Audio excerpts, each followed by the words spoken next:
দুই ফ্যাসেট জয়েনের থেকে এটা হচ্ছে খেয়াল করো, এটা হচ্ছে ইনফিরিয়র আর্টিকুলার ফ্যাসেট আর এটা হচ্ছে আমাদের সুপিরিয়র আর্টিকুলার ফ্যাসেট। কার এটা খেয়াল করতে হবে আমি স্যার দিবাও না, এবার খেয়াল করো। এটা হচ্ছে সুপিরিয়র আর্টিকুলার ফ্যাসেট, এটা হচ্ছে ইনফিরিয়র আর্টিকুলার ফ্যাসেট, তাই তো? এটা হলো উপরে ইনফিরিয়র, তাহলে এটা হলো যদি উপরে থাকে তাহলে নিচেরটা না, আর এইটা তো উপরের দিকে মুখ করে আসে, তাহলে এটা সুপিরিয়র আর্টিকুলার প্রসেস। তাহলে একটার ইনফিরিয়র একটা সুপিরিয়র দুইটা মিলে আমাদের কি তৈরি হয়েছে, ক্লিয়ার ব্যাপারটা। এবং এটা তৈরি করার পর একটা ফোরামেনা তো ছিদ্র তৈরি হয়েছে, যেটাকে আমরা বলতেছি ইন্টারভার্টিব্রাল ফোরামেন। আর এইটা যেটা আছে সেটা হচ্ছে ভার্টিব্রাল ফোরামেন, এখানে একটা ছিদ্র আছে ভার্টিব্রাল ফোরামেন, এটা আমরা জানি, তাই তো? এখন আমরা যে কথা বোঝাতে চাচ্ছি সেটা হচ্ছে আমরা জানি যে এখান থেকে এই ফেসের জন্য দূরত্বটা কত? 1 ইঞ্চি। 1 ইঞ্চি এটা দ্রুত একই হবে না। হ্যাঁ, তাহলে দেখো যে যদি 2.5 সেন্টিমিটার হয় তাহলে 2.5 সেন্টিমিটার কি পরে দেখো তো, তার কাছে কলম আছে দাও, খেয়াল করো, টাকা ওইদিকে খেয়াল করো। তাহলে এইটা 1 সেন্টিমিটার আর 2 সেন্টিমিটার, আর এটা হলো 2.5 সেন্টিমিটার। তার 2.5 সেন্টিমিটারে কিন্তু কী পড়তেছে আমাদের ফেসের জলটা পড়তেছে, তাই তো? Cervical cervical. ফ্যাসেট জয়েন্ট তো এটা না, আড়াইতে হয় না কি? মানে অত তো লাগানো হয় না, মাঝখানে রাখবে না এটা? 3.5 হলে যায় না? না, ফ্যাসের জয়েন্টটা তো মাঝখানে ধরো, ফ্যাসের জয়েন্ট অনেক বড়, আমার সেন্টার তৈরি এটা আড়াই। মানে এই পাশেটাও নিয়ে আসে তাহলে 3 পর্যন্ত যায়, কিন্তু মাঝে নিয়ে আসলে 2.5 পর্যন্ত। ফ্যাসের জয়েন্ট এটা পুরোটা ফ্যাসের জয়েন্ট না, ধরো আড়াই ধরে রাখো, 2.5 সেন্টিমিটার, তাই তো? ঘুরাই দিলে 1 ইঞ্চি হবে না? 1 ইঞ্চি বেশি হবে না?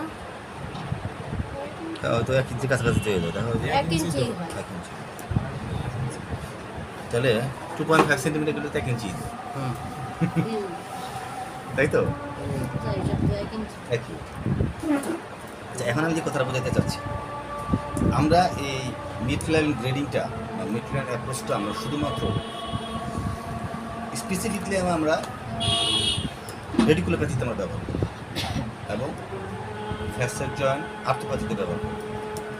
তবে ফ্যাসেট জয়েন্ট আর্থোপ্যাথিতে আমাদের প্রায়োরিটি থাকবে কম, প্রায়োরিটি থাকবে আমাদের কম, বেশি থাকবে আমাদের রেডিকুলোপ্যাথি।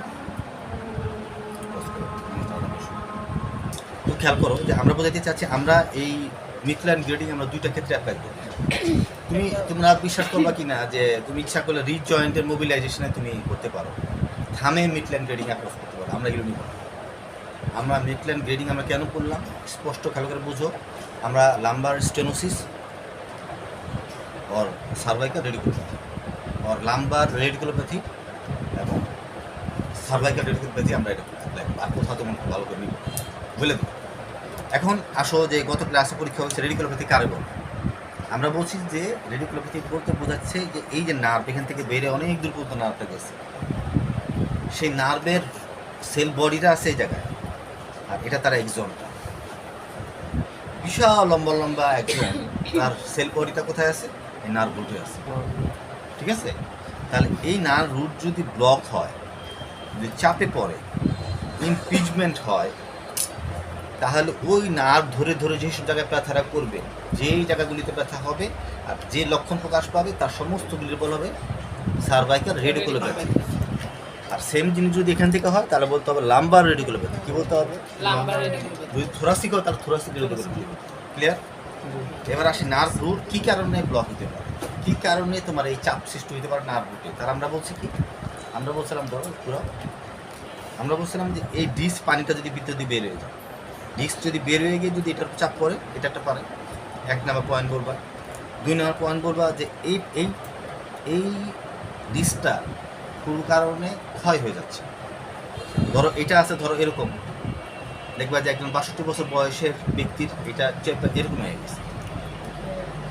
কেন এরকম হলো? আর বয়সের সাথে সাথে এটার ভিতরে পানিটা শুকায় যায়, শুকাইলে একটা এক্সরে করলে দেখা যাবে যে একদম লেগে গেছে।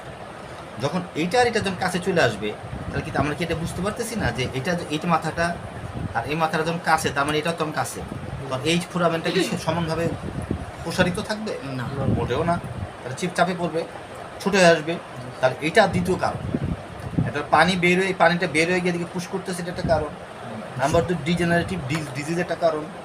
নাম্বার 3 এই জায়গাতে এটা পানি ঠিক আছে, এখান থেকে একটা ওস্টিওফাইট তৈরি হয়েছে, মানে এই হাড়টা বড় হয়ে এ পর্যন্ত চলে আসছে। যখনই এই হাড়টা এরকম বড় হয়ে আসবে তখন এটার উপর চাপ তৈরি করবে, আর এটা বলা হয় ওস্টিওফাইট।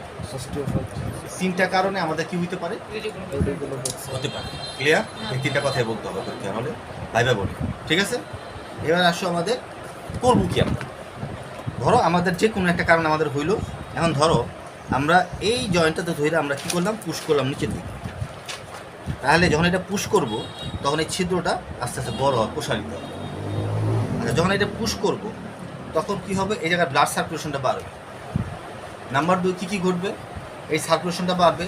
নাম্বার 2 এটা সাইনোভিয়াল জয়েন্টের সাইনোভিয়াম থেকে ফ্লুইডগুলো পেইনে বাধাগ্রস্ত করে, সেরকম কেমিক্যাল মিডিয়েটর এখান থেকে নিঃসরণ হবে, যার ফলে এখানে পেন গেট থিউরি তৈরি হবে।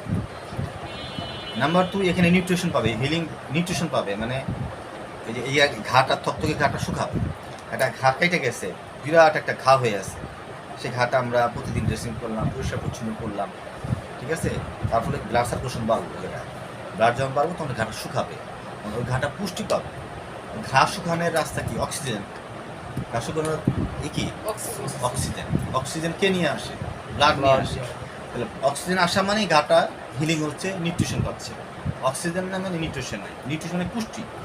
তুমি যে ভাত খাও, রুটি খাও, ডিম খাও, পুষ্টি পাচ্ছ। অনুরূপভাবে ঘাড় পুষ্টিকে অক্সিজেন, অক্সিজেন কে নিয়ে আসবে, অনুরূপভাবে এখানে ব্লাড সার্কুলেশন যখন বাড়বে তখন হিলিংটা ভালো হবে। এবং এই যে নার্ভগুলো তোমার এই নিউরোডাইনামিক্স হিসাবে নার্ভের যে অনুভূতি প্রবলেমগুলো, নার্ভগুলোর যে তার অনুভূতি ব্যাহত হয়েছিল সেটা আবার পুনরায় ফেরত আসে। এই জিনিসগুলো আমাদের, এবং সে তার লাইন ঠিক থাকবে, তার ফাংশনাল অ্যাক্টিভিটি বাড়বে। এটার কারণ সে কীভাবে হাঁটতো, ধরো এখানে ব্যথা, সে কী করতো, হাঁটতে শুরু করে। এবং সে মনে করে কথার কথা সে টাইপ করতে পারে না, লিখতে পারে না, এই কথা বলে মনোযোগ শুনতে পারে না, তার মনোযোগ নাই, উল্টাপাল্টা জবাব দিতেছে, ভালো লাগতেছে না, হচ্ছে তার ফাংশনাল লাইফটা নষ্ট হচ্ছে। যে রিক্সারা তারও নষ্ট হচ্ছে, যে ব্রেনে কাজ করে তারও নষ্ট হচ্ছে, কারণ তার ব্রেন জায়গা দিতে পারতেছে না। কেন? কারণ তার ফাংশনাল অ্যাক্টিভিটি কমে যাচ্ছে, তার মুভমেন্টের কারণে। সব বাদ দাও, একটা মাথা ব্যথা হলে কি আমরা মনোযোগ দিয়ে রাখতে পারি? সেম জিনিস তো এটাও তাই, এটা হলে তাই হবে। তাহলে এত আলোচনা করে আমরা বুঝতে চাইলাম যে আমাদের যদি আমরা এই মিডল্যান্ড গ্রেডিং আমরা করি, তাহলে এই ফ্যাসেট জয়েন্টে একটা উন্নতি হবে, আর অলমোস্ট অ্যাজ ওয়েল অ্যাজ কী হবে, ছিদ্রটা প্রসারিত হবে। এবং যে ছিদ্রটা ব্লক হয়ে গেছিলো সেই ছিদ্রটা আবার আস্তে আস্তে প্রসারিত হবে, এবং এই রুটের যে চাপ সৃষ্টি হয়েছিল সেই চাপটা কমে যাবে। ব্যাপারটা ঠিক আছে? কালকে আমরা একটা কথা বলতেছিলাম, পরশু দিনে বলতেছিলাম যে আমরা বলতেছিলাম যে মিডল্যান্ড গ্রেডিংয়ে থাকুক 180 ডিগ্রি। তাহলে আমরা যেমন নাসরিন বলতেছিল, স্যার এর আগের দিন বললেন আপনি এটা বলতেছেন, আপনি হ্যাঁ এই ফিজিওলজিক্যাল মুভমেন্ট, আবার করতেছেন এটা। আসলে কথাগুলো, এটা আমরা ফিজিওলজিক্যাল মুভমেন্ট এবং তোমার অ্যানাটমিক্যাল মুভমেন্ট। তাহলে ফিজিওলজিক্যাল মুভমেন্ট কোনটা, ফিজিওলজিক্যাল ব্যারিয়ার কোনটা, যেখানে হাত পাটকে গেল ফিজিওলজিক্যাল ব্যারিয়ার, যেখানে চাপ দিলাম এটা হচ্ছে অ্যানাটমিক্যাল ব্যারিয়ার। তাহলে এই অ্যানাটমিক্যাল ফিজিওলজিক্যাল ব্যারিয়ার এবং অ্যানাটমিক ব্যারিয়ার মাঝখানে যে দূরত্ব স্পেসটা, এটা হচ্ছে প্যারাফিজিওলজিক্যাল স্পেস, তাই তো? প্যারাফিজিওলজিক্যাল স্পেসের মধ্যেই বা কী হয় আমাদের সাধারণত ইউজুয়ালি অ্যাক্সেসরি মুভমেন্ট, ঠিক আছে। আর এই জায়গাটাতে আমরা কী করি, মোবিলাইজেশন করি। জায়গাটা কী করি আমরা, মোবিলাইজেশন করি। এবং বিয়ন্ড দ্য প্যারাফিজিক্যাল স্পেস, মানে এই স্পেসের বাইরে আরেকটা ছোট্ট স্পেস জায়গা থাকে, যেটাকে আমরা কী করি, ম্যানিপুলেশন করি আমরা, সেটা ম্যানিপুলেশন। কথা ক্লিয়ার? এখন আমরা বোঝাতে চাইলাম কথার কথা, কোনো ব্যক্তির এই পর্যন্ত পারে, এখন এরপর সে উঠাইতে পারতেছে না। তাহলে আমরা মিডল্যান্ড গ্রেডিং এর পরের থেকে শুরু করি।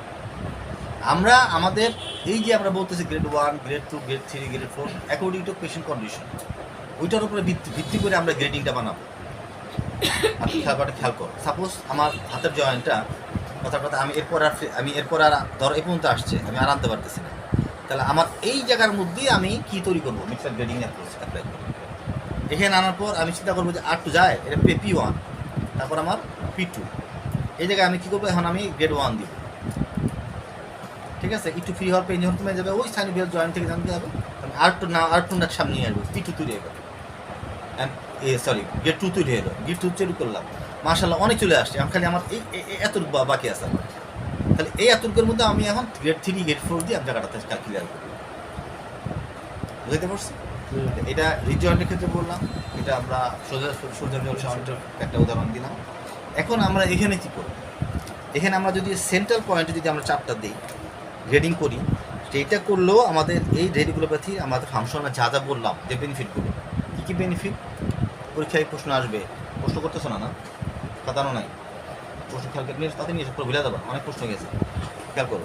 তার ওই কথাই বলতে হবে যে এখানে সার্কুলেশন বাড়বে, এখানে পেইনের অনুভূতি কমে যাবে, এখানে নিউট্রিশন পাবে, এখানে হিলিং হবে, অ্যাজ ওয়েল এজ তার ফাংশনাল অ্যাক্টিভিটি।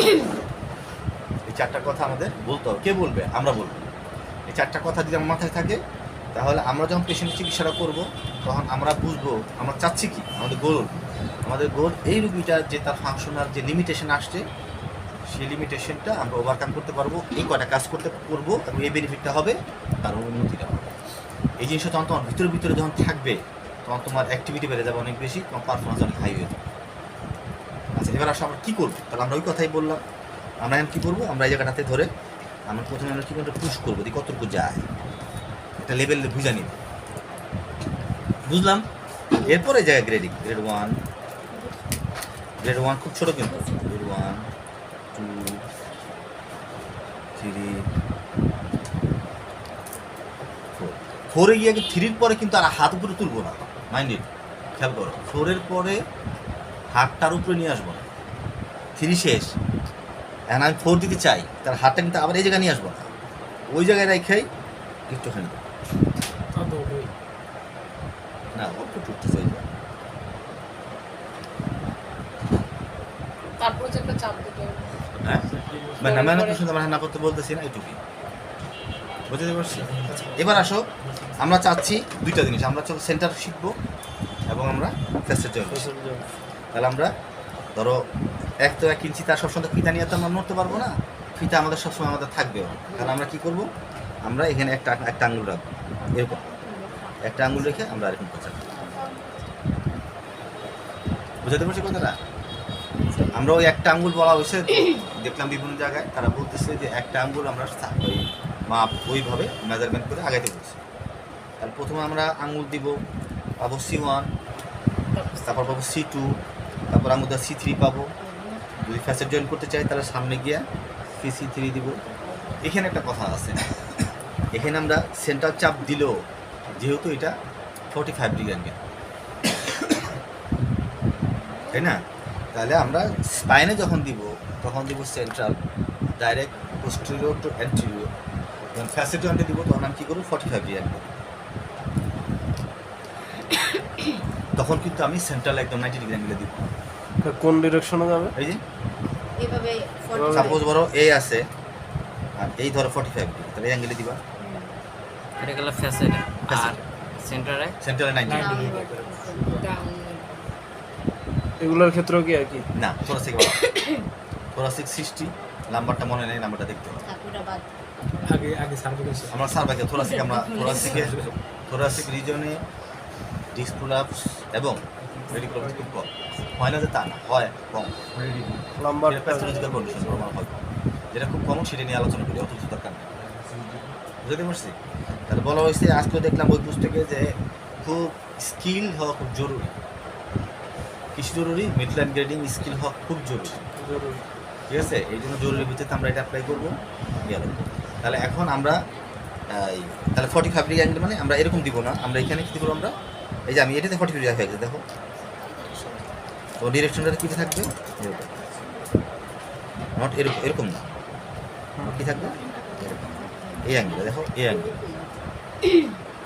অ্যাঙ্গেলে তাই তো?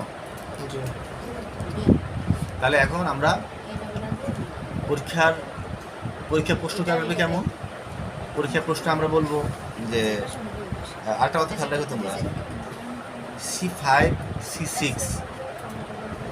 রিজনে কি কমন? রেডিকুল বলতে C5, C6, C7 এই দুই জায়গার মধ্যে কমন। C6 নার্ভ রুটে কমন, বেশি কমন। অতএব আমরা তোমরা যখন প্র্যাকটিস করবা এই 6-6-এ যায় বেশি প্র্যাকটিস করবা, যাতে করে ওই জায়গায় রেডিকুল গতিতে আমরা বেশি অ্যাপ্লাই করবো। ফাংশনাল অ্যাক্টিভিটি ওই জায়গায় বাড়বে বেশি, এই জায়গায় কম। বললাম C6 আমরা কীভাবে আমরা পাবো? বের করো। ওই যে ওয়ান Attach থেকে হ্যাঁ? যাচ্ছে, ওয়ান এটা ধরে থেকে C7 থেকে তো C6 বের করা যায়। যেটা কাছে ওইটা নেই, দূরের স্যার তো ডেল্টাটা এর আগের বার বলছিল না যে উপর থেকেই আসতে হবে। আমার কথা বাধা ধরো না। C6 আচ্ছা, আচ্ছা। C7 আমরা রং থেকে থেকে বের থেকে যাবো, সারাদিন এখানে আমরা একটু আলোচনা